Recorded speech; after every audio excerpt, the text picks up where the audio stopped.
Next आपका method है kraut method. Given linear equation का आपका एक गिवन सिस्टम होगा जिसे हम डिनोट कर देते हैं ए एक्स इक्वल टू बी से।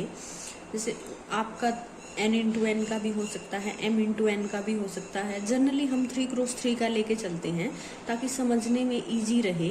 तो हमने ए एक्स इक्वल टू बी, हमने कोई लीनियर सिस्टम उठा लिया, लीनियर इक्वेशन का सिस्टम, और जिसको हमने शॉर्ट फॉर्म में लिख दिया ए एक्स इक्वल टू बी, जहाँ ए आपका क्या होगा, एक मैट्रिक्स होगी 3x3 की, और ये आपके उसके एलिमेंट होंगे। एक्स में आपका क्या आ जाएगा, ये x1 x2 x3, और बी आपका कोई b1 b2 b3।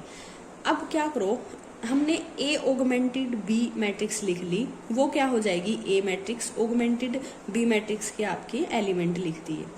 इससे हम एक नई मैट्रिक्स ड्राइव करते हैं, ए डैश ऑगमेंटेड बी डैश, ये मैट्रिक्स, जिसके एलिमेंट क्या होंगे, हमने एलिमेंट मान लिए A11 dash, A12 dash, A13 dash, A21 dash, A22 dash, A23 dash, A31 dash, A32 dash and A33 dash.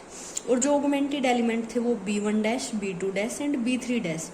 अब हम इस ए ऑगमेंटेड बी मैट्रिक्स का यूज करके ये सारे एलिमेंट फाइंड आउट करेंगे।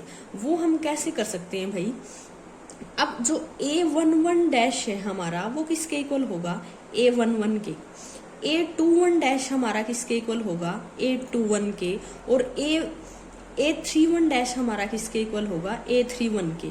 तो ये तीन एलिमेंट तो हम सिमिलरली यहाँ से उठा लेंगे, जो हमारे ए के कॉम्पोनेंट एलिमेंट्स थे वो हमारे इसके आ जाएंगे। उसके बाद A12 डैश निकाल लेंगे, वो किसके इक्वल आ जाएगा, A12 डिवाइड बाई A11। उसके बाद A13 डैश निकाल लेंगे, वो किसके इक्वल आ जाएगा, A13 divide by A11।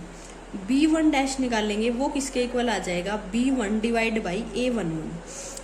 A22, अब देखो हमने ये निकाल लिए, ये हमारे एज इट इज थे।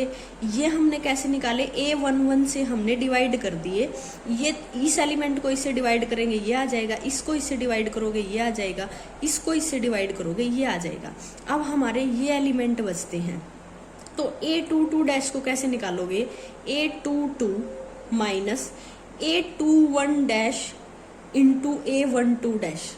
A32 डैश को कैसे निकालोगे, A32 minus A31 dash A12 dash.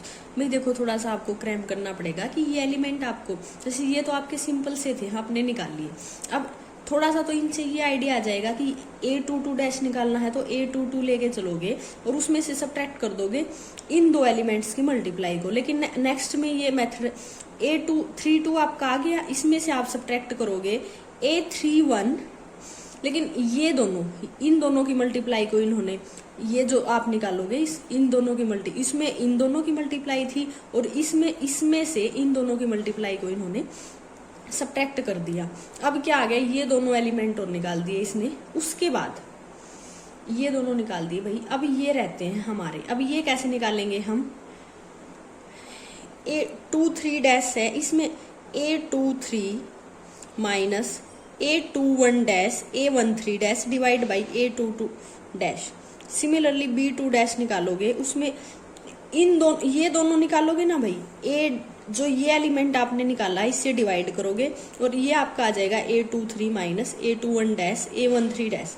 Similarly B2 dash निकालोगे, उसके लिए आ जाएगा B2 minus A21 dash B1 dash divide by A22 dash. अब दो एलिमेंट आपके ये बचते हैं। A33 डैश आप कैसे निकालोगे, A33 minus A31 dash A13 dash minus A32 dash A23 dash. देखो क्या कर रखा है, A33 निकालना है। अब इससे आगे वाला एलिमेंट, यहां भी ऐसे ही था भाई, अगर देखा जाए तो A22 था, इससे पहले वाला एलिमेंट A21 और उसको रेसिप्रोकल कर रखा था 1 2। A32 था, यहाँ 3 1, बस ये फर्क था क्योंकि यहाँ A12 डैश था हमारा। अब यहाँ देखो A3 डैश था, यहाँ A33 माइनस इससे दो एलिमेंट आएंगे इस रो में, इससे पहले A31 उसका फिर रेसिप्रोकल माइनस A32 और उसका रेसिप्रोकल 2 3। इनको उल्टा कर देते हैं, वो एलिमेंट सारे उनकी इसमें से ही इनकी मल्टीप्लाई करके हम सब्ट्रैक्ट कर देंगे। लास्ट में B3 डैश निकालोगे, B3 minus A31 dash, B1 dash minus A32 dash, B2 dash divide by A33 dash. तो भाई इस टाइप से आप क्या करोगे, जो आपने एक नई मैट्रिक्स डिराइव करी थी A dash augmented B dash, उसके सारे एलिमेंट आप फाइंड आउट कर लोगे A ऑगमेंटेड B के जो एलिमेंट्स थे उनका यूज करके। अब इससे हम जो ये सॉल्यूशन निकालना है हमें x1 x2 x3, इसकी वैल्यू कैसे निकालेंगे। अब हम जो ये हमने नई मैट्रिक्स निकाली है, डिराइव की है, इसका यूज करेंगे। कैसे, जो A augmented B matrix A dash B dash augment, ये मैट्रिक्स हमारी ये आ गई भाई। अब जो हमारा x3 होगा वो किसके इक्वल होगा, B3 डैश के इक्वल। x2 किसके होगा, जो आपने ये B2 माइनस जो A23 डैश इंटू जो x3 निकाला है वो। और जब x1 निकालोगे वो किसके इक्वल होगा, इसमें से आप सब्ट्रैक्ट कर दोगे, यहाँ इसके साथ आपका x2 की मल्टीप्लाई आ जाएगी, इसके साथ आपकी x3 की आ जाएगी। देखो x3 तो आपका एज इट इज आ जाएगा, ये जो B3 डैश था। अब x2 कैसे निकालोगे, B2 डैश माइनस जो x2 आया है उसकी इसके साथ मल्टीप्लाई, इसमें से सब्ट्रैक्ट कर देंगे। अब नेक्स्ट इसमें से इसके साथ x2 की मल्टीप्लाई होगी, इसके साथ x3 की मल्टीप्लाई होगी, इसमें से दोनों को सब्ट्रैक्ट कर देंगे। इस टाइप से आप x1 x2 x3 निकाल दोगे और ये क्या आ जाएंगे आपके सॉल्यूशन। बिल्कुल सिमिलर वे से आपके सारे एग्जाम्पल हैं भाई, ये एक्सरसाइज कंप्लीट कर लेना।